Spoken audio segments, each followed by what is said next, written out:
عرش صہبائی کی دوسری غزل کا پہلا شعر جسے مطلع کہتے ہیں 10ویں جماعت کی درسی کتاب بہارستان اردو میں شامل ہے۔ ہر ایک رنگ میں کاٹیں گے ہم سزا ہی سہی، یہ زندگی کسی مفلس کی بد دعا ہی سہی۔ مشکل الفاظ کا ترجمہ۔ سزا کسی جرم کی پاداش میں جو مکافات عمل، پنشمنٹ، سزا، زندگی، عمر، لائف، مفلس، غریب، نادار جس کے پاس کچھ نہیں، بد دعا جب کسی کا دل دکھتا ہے تو بد دعائیں اس سے نکلتی ہیں۔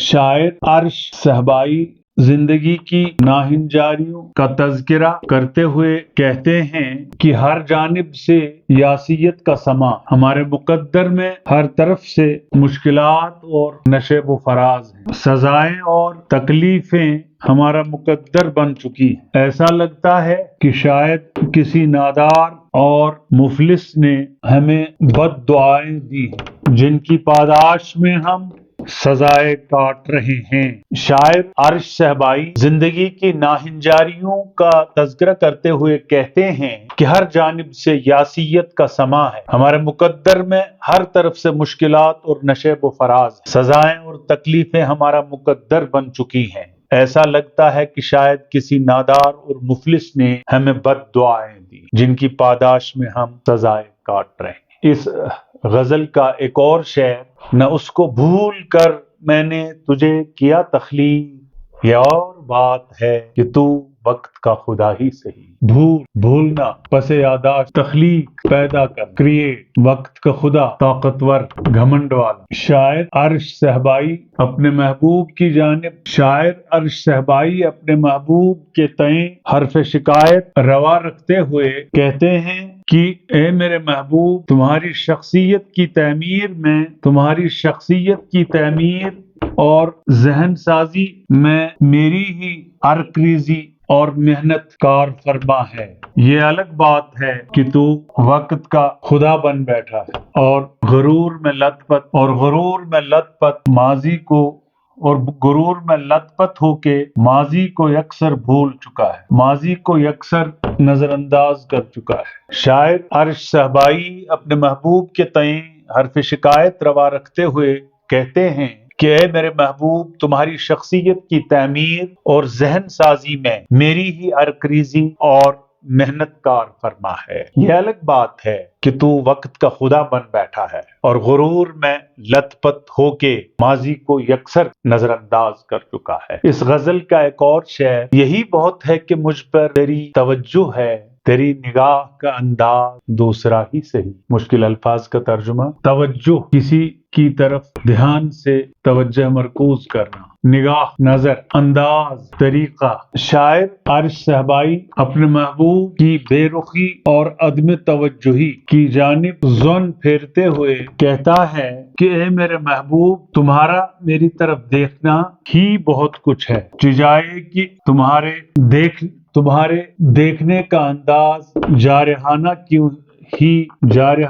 ہی کیوں نہ ہو۔ مجھے اس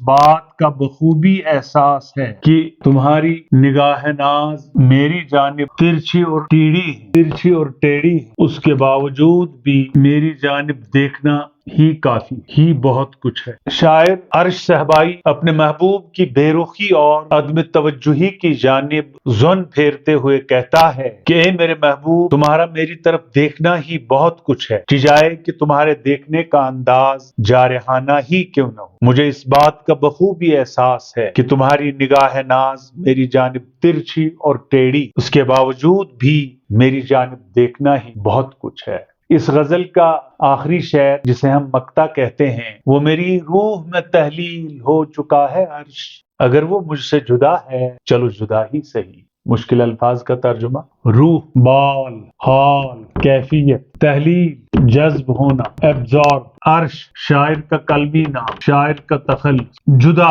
علیحدہ۔ اس غزل کے آخری شعر میں عرش صہبائی وحدت الوجود کا تصور پیش کرتے ہوئے کہتا ہے کہ میرا محبوب یعنی خالق حقیقی میرے اندر تحلیل ہو چکا ہے، بظاہر وہ مجھ سے الگ ہے، یا یوں کہیے کہ اس کا وجود جداگانہ ہے، مگر حقیقت حال میں وہ میرے اندر جذب ہو چکا ہے۔ شاعر اس غزل کے آخری شعر میں عرش صہبائی وحدت الوجود کا تصور پیش کرتے ہوئے کہتا ہے کہ میرا محبوب یعنی خالق حقیقی میرے اندر تحلیل ہو چکا ہے۔ بظاہر وہ مجھ سے الگ ہے، یا یوں کہیے کہ اس کا وجود جداگانہ ہے، مگر حقیقت حال میں وہ میرے اندر جذب ہو چکا ہے۔ اسی کے ساتھ عرش صہبائی کی دوسری غزل اختتام کو پہنچی۔ تو عرش کے ہاں جو شاعری کے خد و خال ہیں، شاعری کے فیچرز ہیں، اور اس کے ہاں جو اصناف اور مضامین ہیں، جیسا کہ میں کہہ چکا ہوں،